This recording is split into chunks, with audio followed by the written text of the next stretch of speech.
Welcome back to another technical video. Today I'll be going through your question, answering it, and hopefully finding that solution that you're looking for.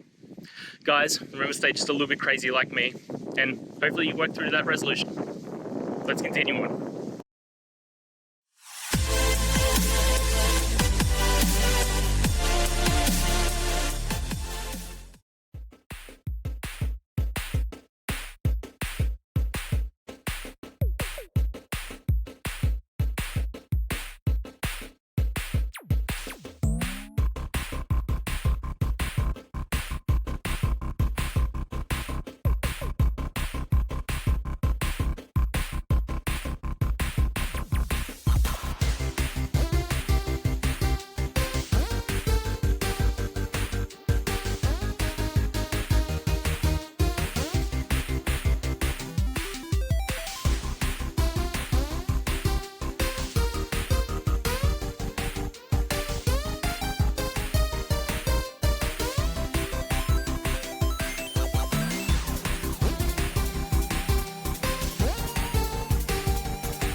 And that's it, guys.